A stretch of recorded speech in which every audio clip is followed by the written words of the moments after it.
Ma'am Mary Grace at saka Sir Alfred, paano nyo nalaman na merong binibentang kondo? Nandito po kami that time, napadaan Okay. po kami. Kasi nasa harap po ito ng FEU silang. Patag pa lang Pre-selling po siya. Okay. Kaya Pre-selling, what year po ito? lang- Okay. 2018 po. 2018. Opo, Okay. April 2018. April 2018. Ano ang offer nila sa inyo, bali? Magkano yung isang buong unit na yon? Unang unit na yon ay, I think, 3.4. Okay, 3.4 million ang isang buong unit. Ilang Opo. bedrooms po ito? One bedroom po. Okay. At dahil may promo sila that time, Mhm. makaka-discount po yata kami ng up to 3.1. Okay, so sa Makatwid, dun pa lang, nagpirmahan na kayo. Apo. Anong pinirmahan nyo? Yung reservation pa lang o pati yung Reservation contract to sell? at saka yung may contract to sell na pinadala sa amin. Okay. Pero ang kasama doon ay sabi nga, bali mati-turn over siya within 2 years. 2020. Opo. So, dapat, by 2020, usually, Yun ang yung equity pagkakasabi mo, yung kung magkano yung parang yung hindi mo iloloan. Opo. Minsan, 70-30, 70% Bali, ang iloloan mo, 30% yung huhulug-hulugan mo Ang dun sa agreement po pre-selling. namin ay 50% ang down payment na ibibigay namin. Okay, Then, 50% dapat mabuo mo by 2020. Opo, or before turnover. So, sa Makatwid, sa 2 taon na yon, magkano na ibayad nyo? Ang total na naibayad namin until February of this year, mahigit ng 2M. 2M. Opo, mahigit. Okay. Pagdating nung 2020, kasi sabi nila within 2 years ito turnover di ba? Nung pagdating ng 2020, inabisuhan ba kayo? Sinabihan ba kayo na mag-turnover na kaya kailangan nyo na magbayad? Ganon? Bali, inassume na lang po namin na hindi talaga mangyayari yun. Gawa ng force majeure, meron po tayong Ay, tama nga pala. COVID. Pandemic nga Opo. pala. Pandemic nga Naintindihan pala po yun. namin. Okay. Pero nakatayo na ba yung building? Meron naman.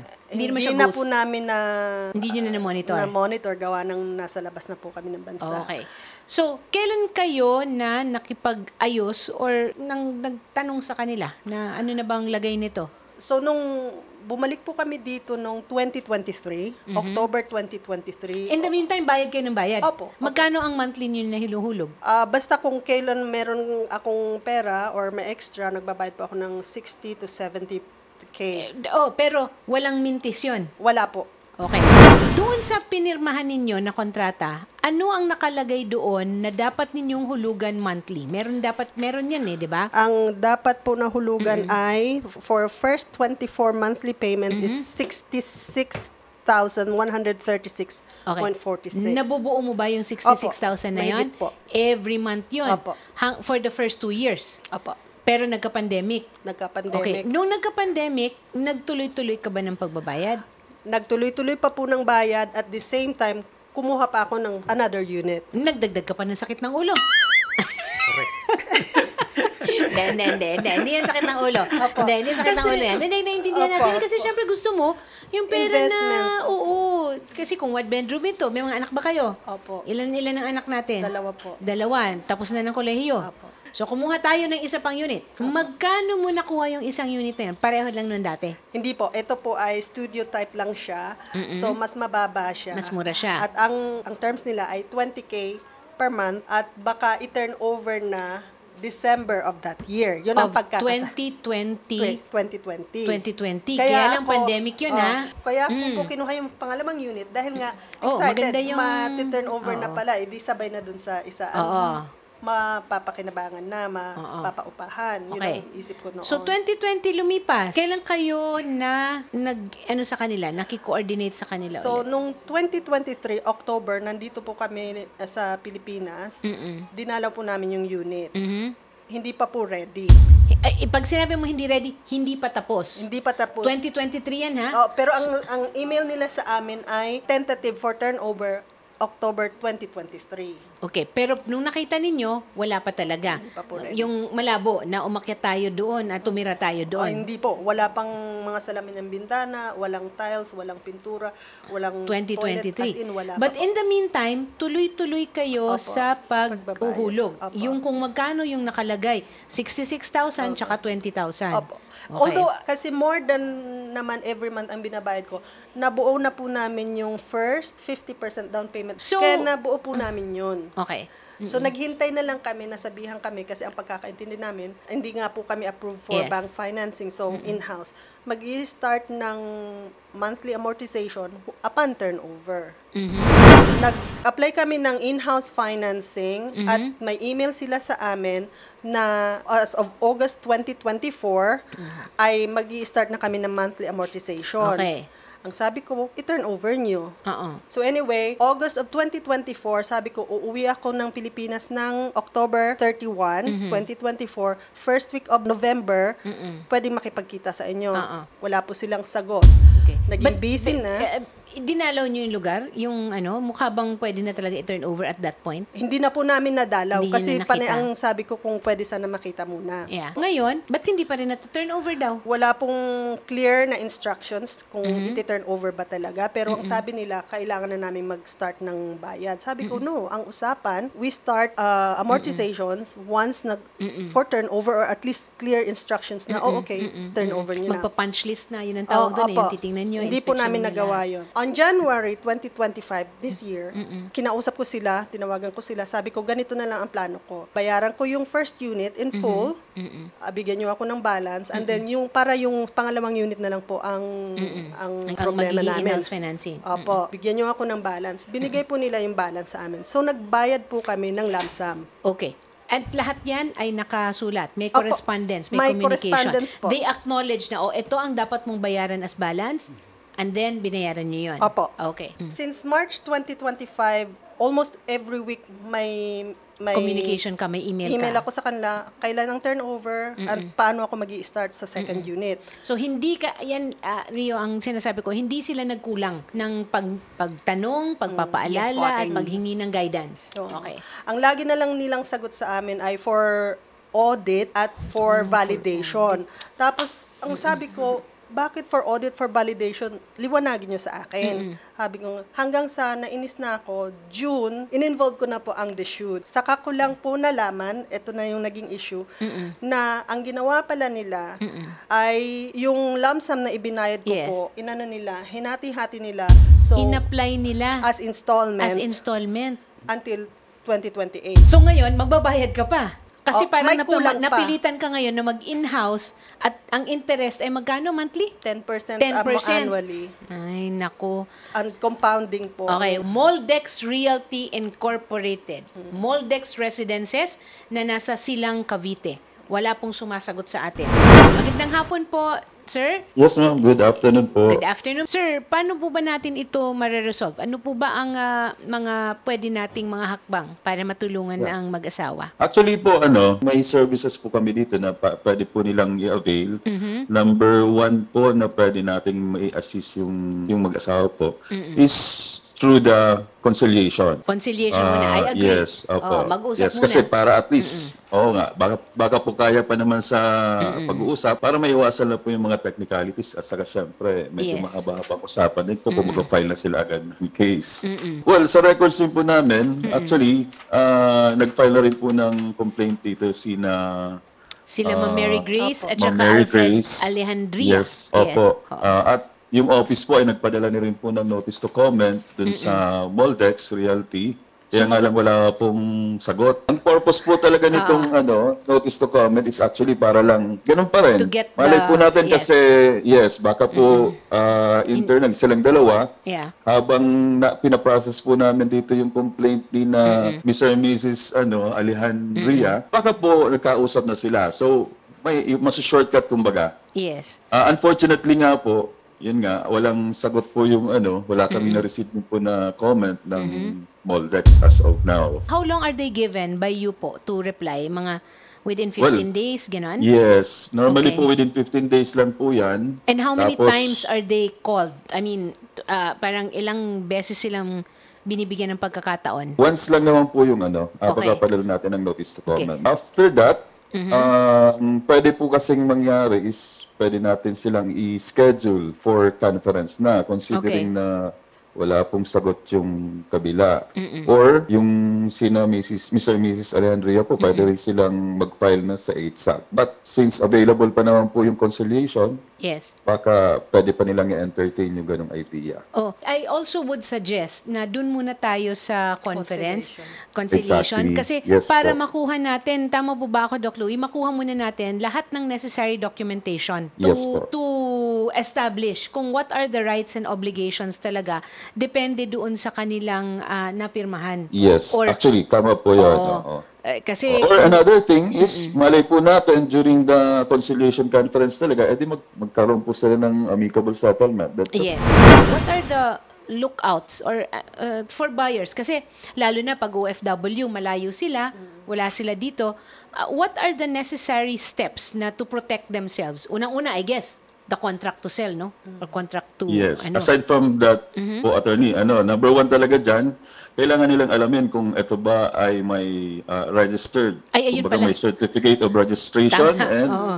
may license to sell. Yes, That's okay. number one. Yes. Kasi marami pong mga, especially mga OFW, ang dami pong mga instances or cases sa talagang hindi nila agad tinitingnan yung mga ganyang mga Oo. documentations. Pag kami nakita lang napatag doon, tapos may mga flag na magagandang kulay, tsaka may tent, di ba? Opo. Tapos yung Malapit sa nagbebenta, SM, malapit sa kung saan. yun. Tapos yung mga nagbebenta, ang sexy, naka-miniskirt. And marami din tayong cases, Marami attorney, tayong kaso na ganyan. na-check nila right after na feel nila na parang scam to Doon nila na-check na wala na pong license pala Yun. to sell Yes, from yes, the source. correct. So, number one talaga yun.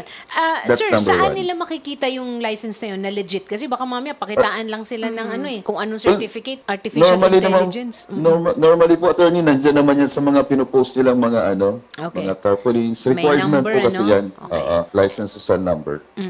So, number one yon. Tapos, sir, yung kunwari, okay lang ba na hanggang reservation fee lang na parang agreement ang binabayaran nila? Minsan kasi may reservation fee, 10,000, 20,000, non-refundable. Yes, may mga ganun naman po. So, kailangan lang po nilang tingnan, busisiin lang po nila yung Intindihin nila. documents, intindihin po yung Fine contract. Yes, the fine print.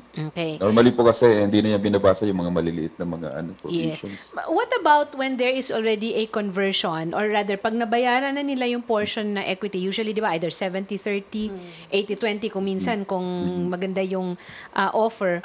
And then, meron na yung sinasabi na kailangan na nilang either mag-in-house financing or magpa-approve sa bangko. That Or one, pag-ibig. yes, or pag-ibig. That one, I am assuming it requires a separate agreement. Tama po ba? Yes, opo. May mga and other documentations po na kailangan na isasubmit din nila doon sa financing company. Oo. Hindi pwedeng motu proprio sa sariling desisyon ng broker or ng developer na i-enroll na niya kaagad doon. Hindi po. Hindi. Di ba? By the very nature lang of an agreement, there has to be a meeting of the minds.